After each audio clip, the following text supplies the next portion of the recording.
A lot of people argue that the Marvel Cinematic Universe has not changed in any major ways over the years. But in reality, there is a lot of stuff that is quite different from what we got initially back in 2008. Let's take a look at the evolution of the MCU over the years.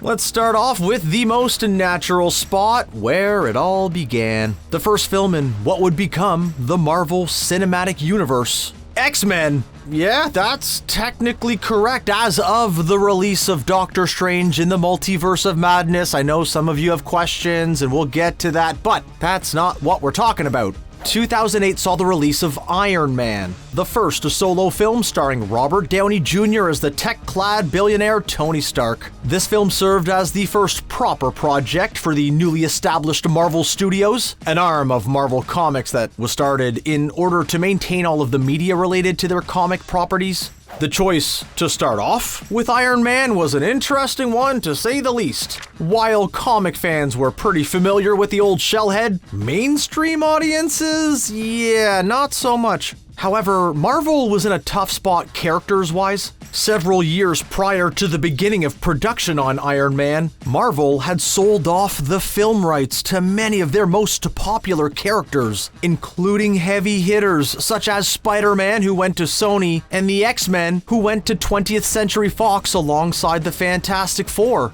So, they were stuck working with basically B-tier characters for the most part, but do you know who they still had access to? The vast majority of the main classic lineup of a little team known as the Avengers. And so, Marvel filmed a small scene that they tacked on to the end of Iron Man that teased the formation of this super team, less as a down and out, hey, yeah, we're doing this, and more of a, gee willikers, guys, we really hope this is something that you'd like to see, that would be really swell.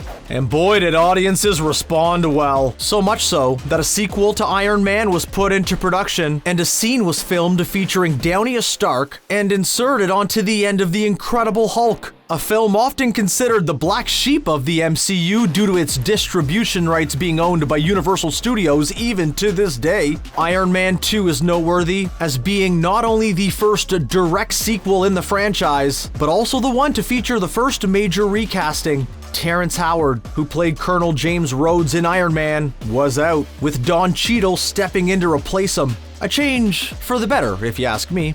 After The Incredible Hulk and Iron Man 2, we also got Thor, a solo flick featuring the hammer-throwing Norse god of thunder, and Captain America, the first Avenger. Thor brought in a side of the universe that audiences had yet to see, the mythical side. While the filmmakers tried to tone down the fantastical elements by explaining all the magic away as just fancy tech, it was still quite the departure from the previous films. Captain America, the movie, did something even more important though, as it gave us the Tesseract. You know, the glowing cube that would not only play a role in the Avengers, but would also be retconned later on to be one of the Infinity Stones, which is kind of important to stuff later on. Both films helped to further flesh out the world of the MCU and introduced us to all the primary characters who would later in 2012 appear in the Avengers, the first major team-up film and the proper end of Phase 1. At the end of The Avengers, audiences caught their first glimpse of someone who would go on to dictate the entire course of the MCU for nearly a decade. The Mad Titan himself, Thanos. Now here's the thing about that scene. It was filmed with literally no plan in place for what it meant and what it was building towards. In fact, outside of knowing that they eventually wanted to do a big team-up film, Phase 1 was largely just kind of tossed together without any serious thought to how things were gonna go. It was all just filmmakers flying by the seat of their pants. That all changed in Phase 2. Phase 2 did a lot for the MCU. Iron Man 3, Thor the Dark World, and Captain America the Winter Soldier all did a lot to build upon many of the themes and ideas introduced within the first phase, refining them and focusing them down, bringing things in line with the new status quo of the franchise. Iron Man 3 probably had the smallest impact of the three films, with the big revelation for Tony at the end being more or less ignored by all future films.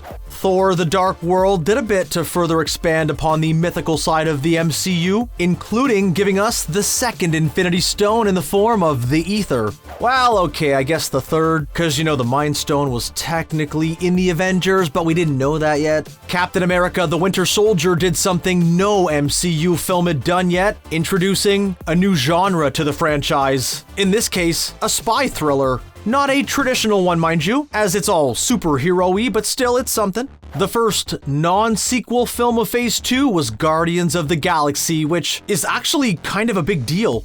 This film did two big things. First is, of course, the introduction of an entire new team of heroes to the franchise. The other big thing, and perhaps the most important thing, is that this movie gave us our best look at the cosmic side of the universe, something that would play a big part in future films. Oh, and we got the Power Stone too. Yet another Infinity Stone, something worth noting. Avengers: Age of Ultron gave us another team-up film, which is always a good thing, and it did a lot of foreshadowing for the forthcoming third phase. Oh yeah, and it gave us 3 new Avengers: Scarlet Witch, Quicksilver, and the Vision. Though Quicksilver died before the end of the movie, so I guess we only got 2.5 new Avengers. Anyway, the final film of Phase 2 was Ant-Man, marking the first time that a phase ended not on an Avengers film. This movie is incredibly important in the grand scheme of things, as it introduced the concept of the quantum realm, something that would play a major role in not only Phase 3 via time travel, but also it laid the groundwork for the multiverse, which is the focus of the Multiverse saga. So yeah, kind of a big deal.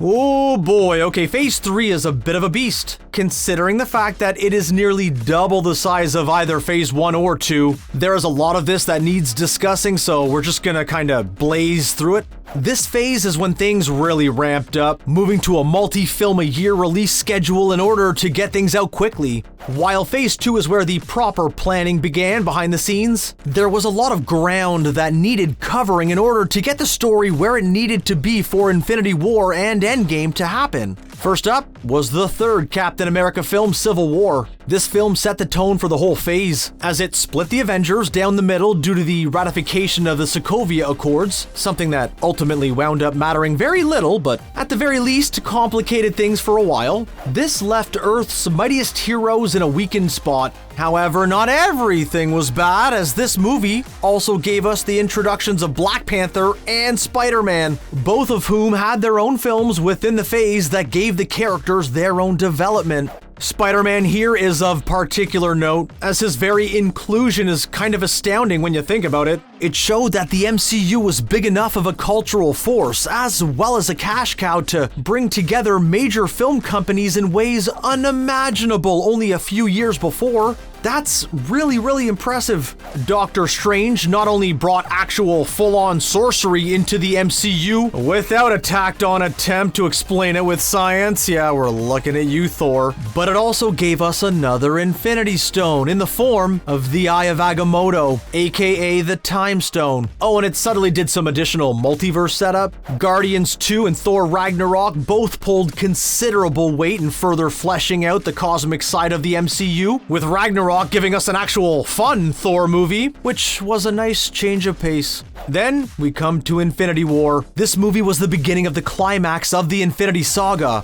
As Thanos had finally arrived in earnest, he gathered together the stones and left a bloody wake behind him in his pursuit of his ultimate goal, the decimation of half of all life in the universe. Something he ultimately achieved, marking the first time in the franchise where the heroes fully lost in the end.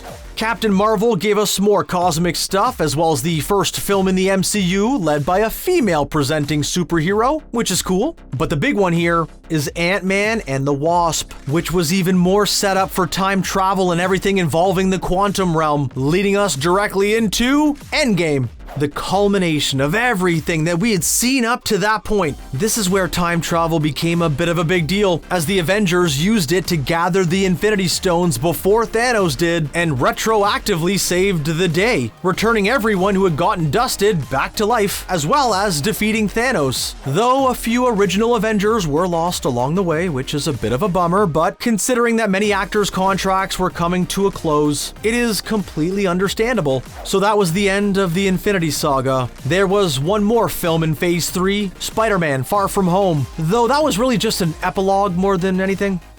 At this point, it's kind of hard to say for sure what parts of Phase 4 are worth talking about. We can pretty safely assume that Loki is important, as it introduced us to our first variant of Kang the Conqueror in the form of He Who Remains, the man who controlled the flow of the one true timeline. Also of note were Multiverse of Madness and Spider-Man No Way Home, as both films dealt with the multiverse in a big way. Hell, No Way Home even did something truly nutty, as it connected the MCU to previously unconnected Marvel-related films. Something that Phase 4 has given us that is a bit of a bigger deal is the inclusion of shows within the release schedule, though it may be something that has led to Phase 4 being seen as a bit scattered and not as tightly integrated as the previous phases. As far as everything else in the future phases, we'll just have to wait and see what comes, I guess. And now we are sitting firmly at the very beginning of Phase 5, which we can't really say much about because as of the recording of this video, we've only had one release so far, so maybe we'll update you on its impact on the MCU as a whole when it's over. Until then, stay tuned to CBR for more awesome videos just like this one.